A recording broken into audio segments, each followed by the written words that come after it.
This is the early edition, a curated weekday guide to major news and developments over the past 24 hours, curated by Weronika Galka and read by an automated voice. Published August 4th, 2025 on Just Security, an essential resource for those shaping a just and secure world. Here's today's news. Israel-Hamas war. The Palestine Red Crescent Society, PRCS, yesterday accused Israeli forces of killing one worker and injuring 3 others in a deliberate attack on the humanitarian organization's headquarters in Gaza.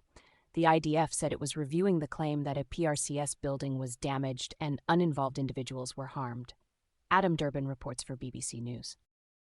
German Chancellor Friedrich Merz, French President Emmanuel Macron, and British Foreign Secretary David Lammy have condemned Hamas's videos showing 2 emaciated Israeli hostages held by the group in Gaza. The International Committee of the Red Cross, ICRC, said it was appalled by the videos and reiterated its call to be granted access to the hostages. Hamas yesterday said it was prepared to work with the ICRC if aid corridors were opened into Gaza on a regular and permanent basis, and airstrikes halted during the time of receiving aid.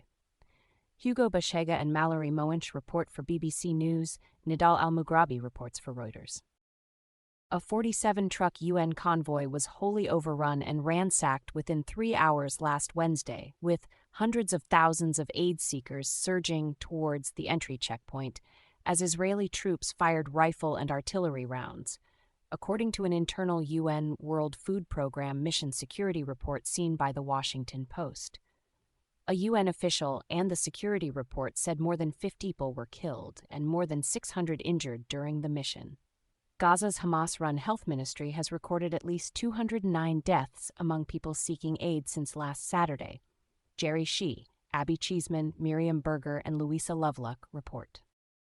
Israel has told multiple journalists reporting from aid flights that they are prohibited from filming Gaza from above, The Washington Post reports.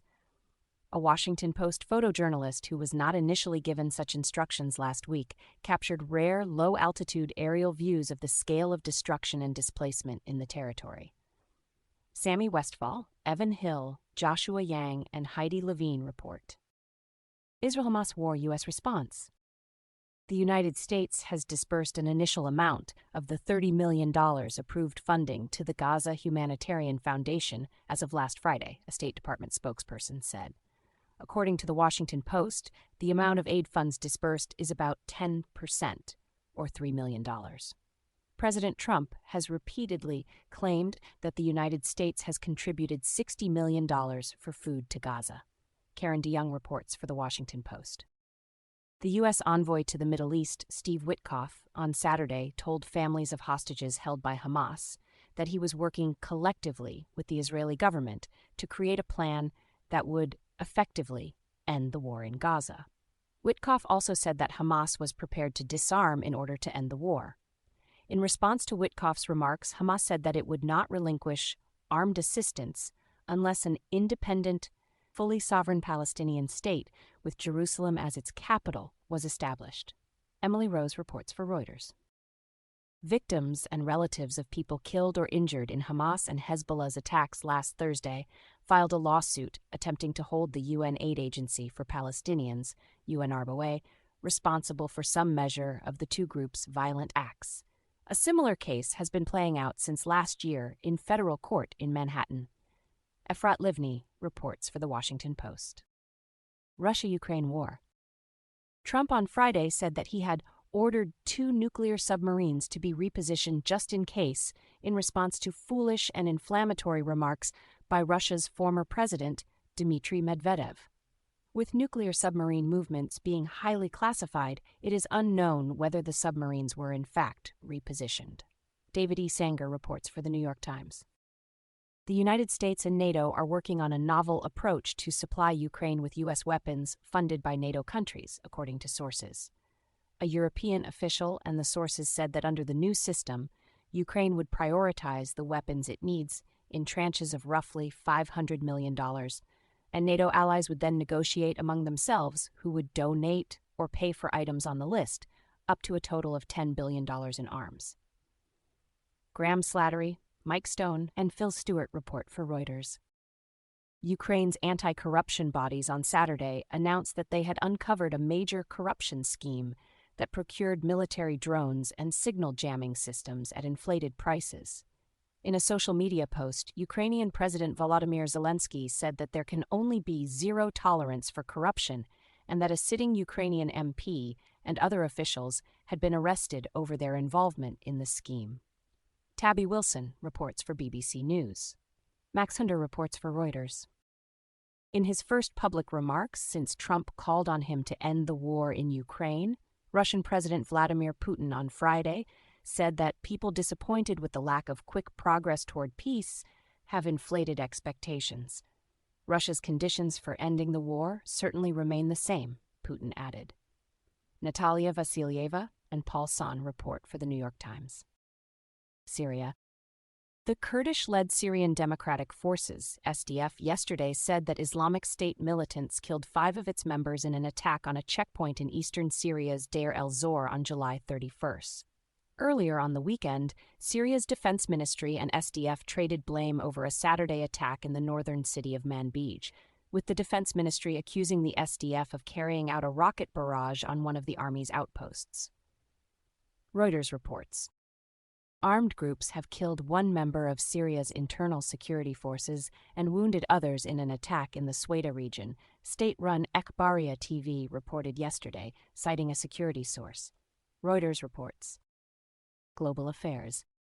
Families trapped within the besieged Sudanese city of El Fasher face starvation, the UN World Food Programme has warned, saying that it had not been able to deliver food to the city in the western Darfur region by road for more than a year, and pointing to reports that people in the city are eating animal fodder and food waste to try to survive. Barbara Plett-Usher and Jaroslav Lukov report for BBC News. Rwanda and the Democratic Republic of Congo on Friday agreed on an outline for the Regional Economic Integration Framework, the U.S. State Department said. Daphne Saladakis and Robbie Corey-Boulay report for Reuters.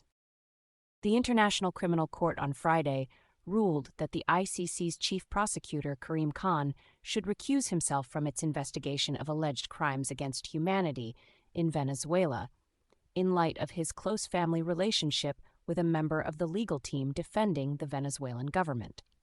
Samantha Schmidt and Ana Vanessa Herrero report for The Washington Post. China's recent mineral export restrictions are limiting the flow of critical minerals to Western defense manufacturers, delaying production and increasing the cost of defense technologies that rely on rare earths, according to industry traders, suppliers, and defense executives.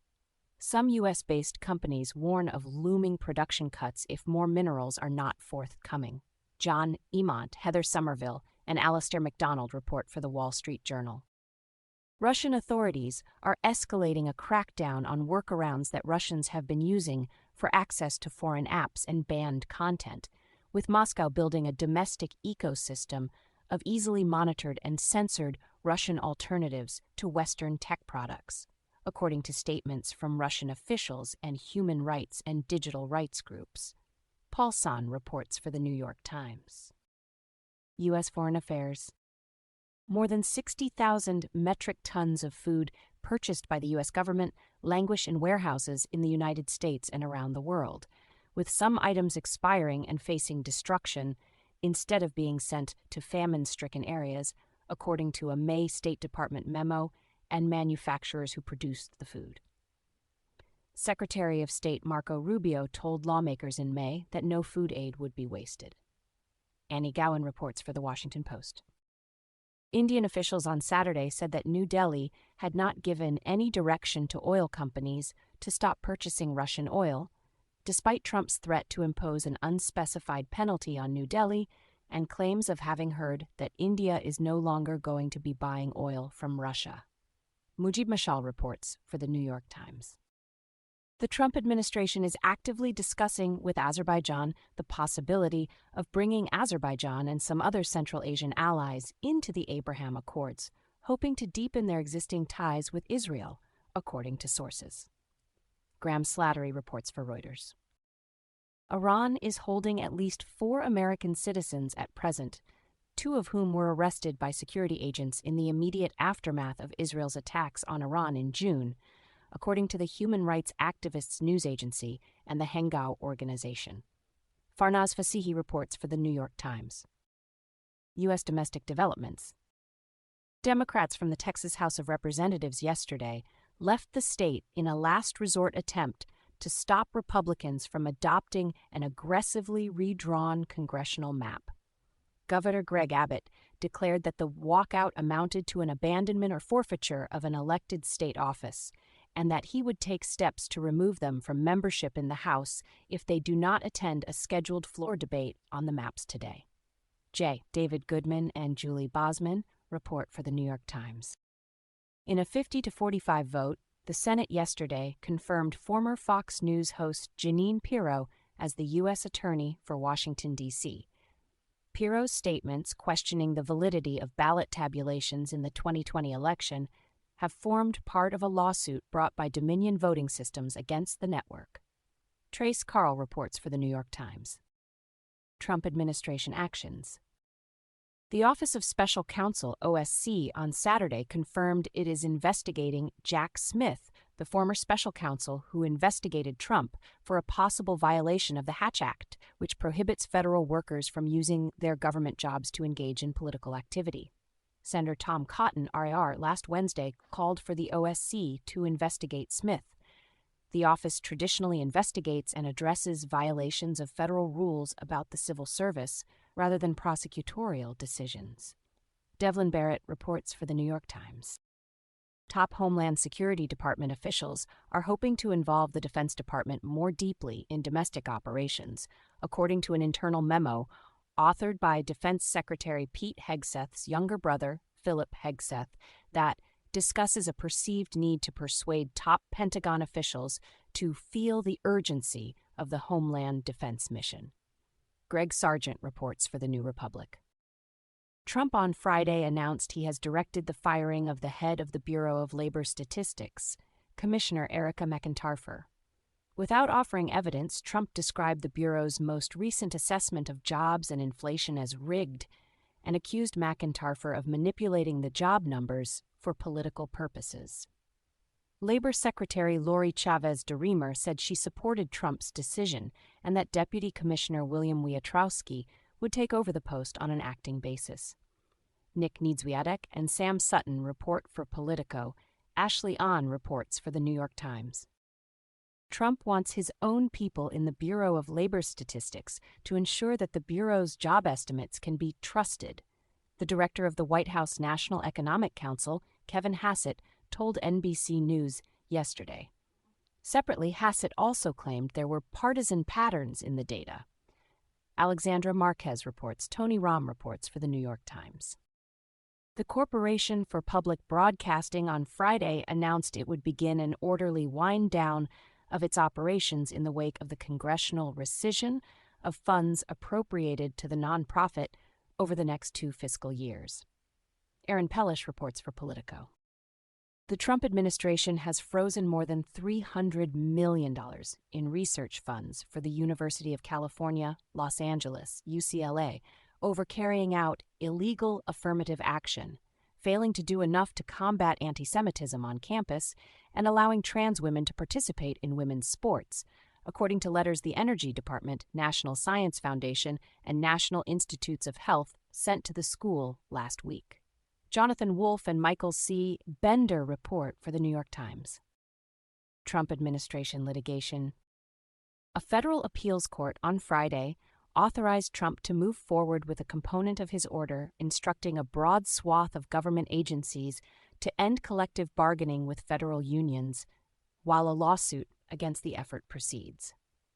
The court ruled that while some of the White House's statements on the motivations behind the order reflect a degree of retaliatory animus towards unions who launched lawsuits against Trump's policies, Trump had authority to implement such a move on national security grounds, and the government has shown that the president would have taken the same action even in the absence of the legal challenges. Chris Cameron reports for the New York Times. Also on Friday, a federal appeals court upheld a lower court's order temporarily blocking the Trump administration from carrying out indiscriminate immigration stops and arrests in Southern California on the basis of race, language, location, and job. Responding to the ruling, a DHS spokesperson accused unelected judges of undermining the will of the American people. Vivian Ho reports for The Washington Post. A federal judge on Friday temporarily blocked the Trump administration from carrying out expedited removals of immigrants who had previously been paroled into the United States to flee violence and oppression in their home countries, ruling that plaintiff migrants and others in their position face imminent, irreparable injury from those actions that outweighs any harm to the government or the public. Kyle Cheney, Josh Gerstein, and Maya Ward report for Politico. Officials from 16 states and Washington, D.C., on Friday, filed a lawsuit seeking to block the Trump administration's investigations into hospitals and doctors who provide transition-related care to minors. The lawsuit argues that the administration's threats to prosecute such providers constitute efforts to institute a national ban on puberty blockers, hormone therapy, and surgeries for transgender minors with no congressional approval. Joe Yerkaba reports for NBC News. Thank you for listening to Just Security's Early Edition today, August 4th, 2025. If you enjoy listening, Just Security's analytic articles are also available in audio form on the justsecurity.org website. To stay up to date on Just Security's analysis of law, policy, and current events, go to justsecurity.org, subscribe to Just Security on Substack, and follow us on LinkedIn, Blue Sky, Facebook, and Threads. In case you missed it, last week on Just Security. Protecting Healthcare in Conflict, Lessons from Ukraine for a Global Roadmap by Uliana Poltavets. Save the PMF Program or Risk Losing a Generation of Public Servants by Andrew Miller and Kelly L. Razzouk.